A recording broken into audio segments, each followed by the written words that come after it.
Hello' everyone, কি খবৰ সকলোৰে? মোৰ খবৰ বৰ্তমান ভালেই। আৰু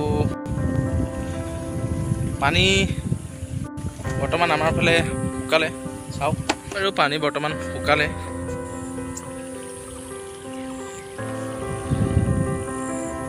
ইমান এতিয়া পানী নাই। খেতি ছিজন, পথাৰ ছিজন। এয়া পথাৰবিলাকতো পানী অলপ শুকালে।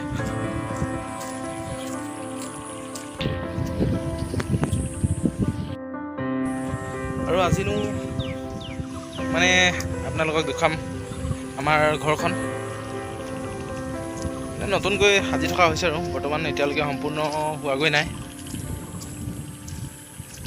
চাব কেনেকুৱা পাব। আৰু আপোনাৰ 40% 30% কাম হৈছে আৰু পূৰা 100% কাম হোৱা নাই এতিয়ালৈকে। এতিয়া সেই খেতিৰ দিন, সেইকাৰণে এতিয়াতো এই মাহটোতো কামটোতো কৰা নহ'বই। মানে এতিয়া খেতি উঠি আৰু কি হয় চাব আপোনালোকে। ঘৰখন দেখুৱাম, পথাৰবিলাক বৰ্তমান কঠীয়া ৰোৱা হ'ল অলপমান, আৰু আছে ৰুবলৈ বহুত। এইফালে পথাৰবিলাক, এইফালে বৰ্তমান ট্ৰেক্টৰে হাল বাই আছে পথাৰত। এইফালে আমাৰ পথাৰখন অলপ ৰোৱা হ'ল। খেতিৰ দিন আৰু 1 মাহ 1.5 মাহমানৰ পিছত গোটেই পথাৰবিলাক সেউজীয়া সেউজীয়া হৈ যাব। চাবলৈ কি যে এটা ভাল লাগিব, কি যে এটা মনোমোহা পৰিৱেশ। চবফালে সেউজীয়া আৰু সেউজীয়া। ব'লক আহি আছোঁ আমাৰ নতুন ঘৰখনলৈ, মানে য'ত ঘৰটো মানে বনাই থকা হৈছে। আৰু পুৰণা ঘৰখন মানে আমাৰ এইটো ছাইডত আছে। যোনদিনাখনে মই আগৰ ভিডিঅ'টোত দিছিলোঁ, তাত মানে দলংখন যে ভাঙা আছিলে, দলঙৰ ইপাৰত মানে আমাৰ আগৰ এই পুৰণা ঘৰটো আছে। এতিয়া মানে নতুনকৈ সাজি থকা হৈছে। মানে পুৰণা ঘৰটোত অলপ অসুবিধা হয়, তাত মানে গাড়ী ঘোঁৰা বাইক এইবিলাক মানে নিবলৈ অসুবিধা হয়। মানে দলংখন নাই যে, সেইটো মানে এটা ৰাস্তা আছে, সেইটো ৰাস্তা মানে বহুত বোকা হয়।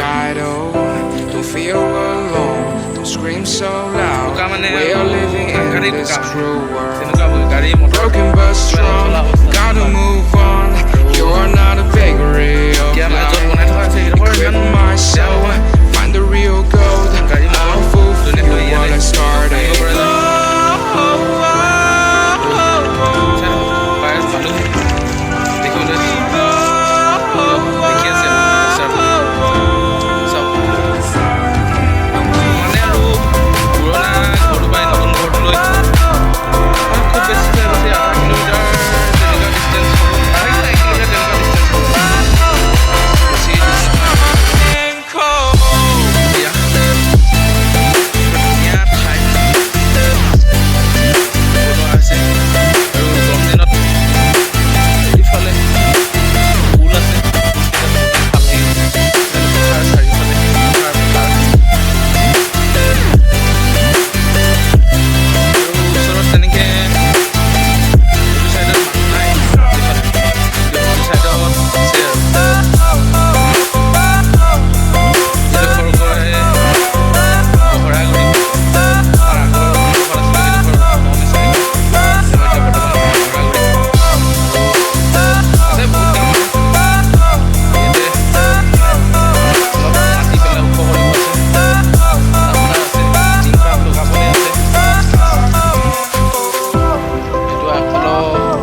আছে আৰু চটখন আছে দিবলৈ। Fire went out, lights went down. When you feel lost in your shadow, don't feel alone, don't scream so loud.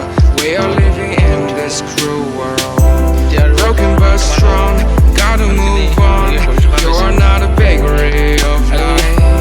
Crave for my soul, find the real gold. I'll fulfill what I started.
ভিতৰৰ ছাইডৰ পৰা।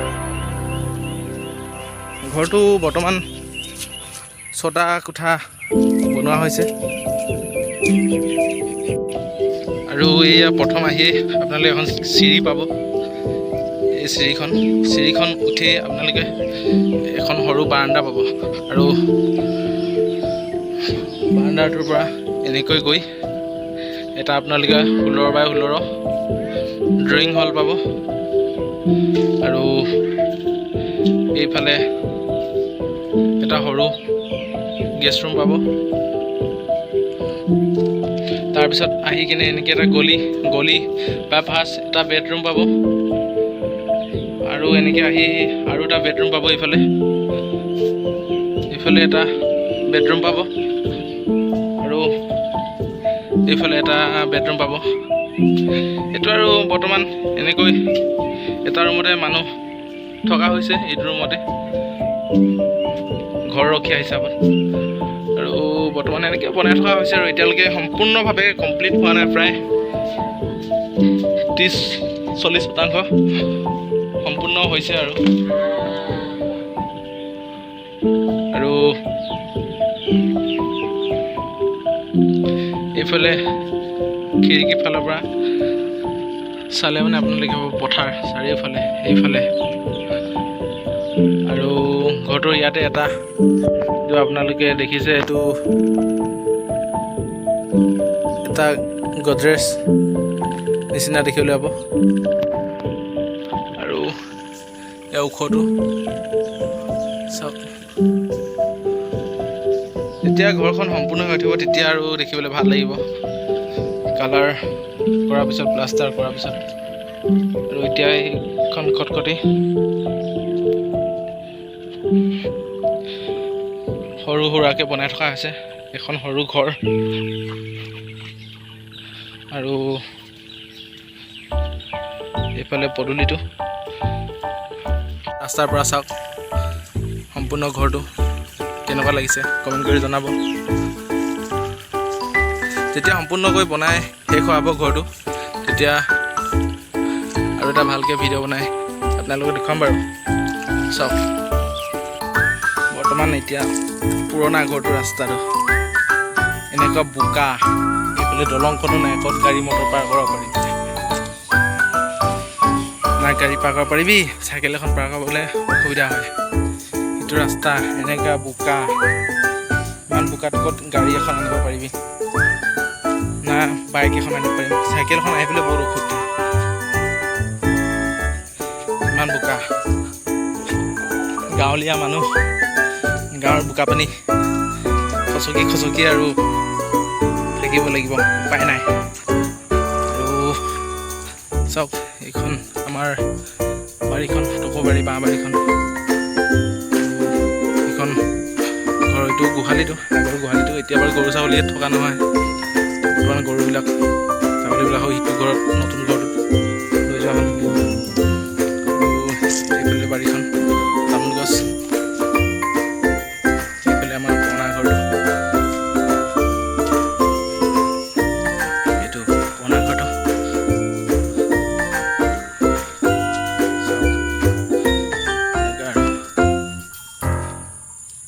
আৰু ভিডিঅ'টো চাই কেনেকুৱা পালে আপোনালোকে জনাবলৈ কমেণ্ট কৰিবলৈ নাপাহৰিব। আৰু লাইক ছাবস্ক্ৰাইব কৰি দিব। ইমানতেই আজি ভিডিঅ'টো সামৰণি মাৰিছোঁ। ধন্যবাদ। জয় অসম।